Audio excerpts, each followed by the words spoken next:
அட அட அட அட என்ன ஒரு முதலமைச்சர்! அவர் ஆந்திரா மாநிலத்தில் இருக்கக்கூடிய ஓட்டுநர்களுக்கு வருடத்திற்கு 1500 ரூபாய் நிதி வழங்கினதும் இல்லாமல், அங்கே இருக்கக்கூடிய ஆட்டோ ஓட்டுநர்களுக்கு ஒரு செயலியை உருவாக்கி, அதன் மூலியமாக அனைத்து ஓட்டுநர்களும் ஆந்திராவில் இருக்கக்கூடிய 2,50,000 ஓட்டுநர்களுக்கு ஆப் மூலியமாக புக்கிங் எடுத்துக்கொள்ளலாம். அதன் மூலியமாக வரக்கூடிய வருமானம் ஓட்டுநர்களுக்கே அளிக்கப்படும். மேலும் ஒவ்வொரு ஆட்டோ ஓட்டுநருக்கான வெல்ஃபேர் போர்டு அமைக்கப்படும். அதில் ஆட்டோ ஓட்டுநர்களையே தலைவராக அமைக்கப்படும் என்ற ஒரு சலுகை மிகவும் நிகழ்ச்சியை உருவாக்கியுள்ளது. இது ஆந்திரா மாநில முதலமைச்சர் சந்திரபாபு நாயுடு கூறியது.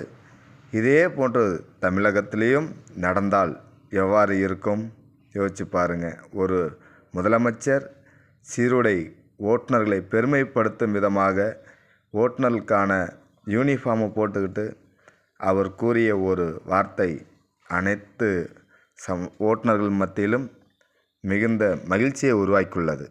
ஐயா வணக்கம். உங்களுக்கு நாங்கள் கனை 24 గంటల ఆటో స్టాండ్కి పోయి పడిగాపులు కాసే పని లేకుండా టెక్నాలజీల వల్ల వచ్చే లాభాలను మీకు ఇచ్చే బాధ్యత మాది. దాన్ని అందిపుచ్చుకునే బాధ్యత మీది. అవసరమైతే ఆటో డ్రైవర్ సంక్షేమ బోర్డు ఏర్పాటు చేస్తాం. అందులో మిమ్మల్ని మెంబర్లుగా పెడతాను. మీ భవిష్యత్తు కోసం పనిచేస్తుంది. ఒకటి హామీ ఇస్తున్నా, ఈ 2,90,000 మందికి నేను మీ అందరి కోసం ఒక యాప్ తయారు చేస్తాం.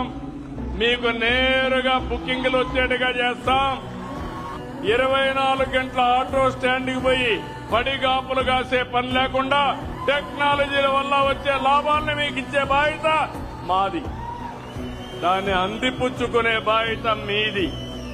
అవసరమైతే ఆటో డ్రైవర్ సంక్షేమ బోర్డు ఏర్పాటు చేస్తాం. అందులో మిమ్మల్ని మెంబర్లుగా పెడతాను. మీ భవిష్యత్తు కోసం పనిచేస్తుంది.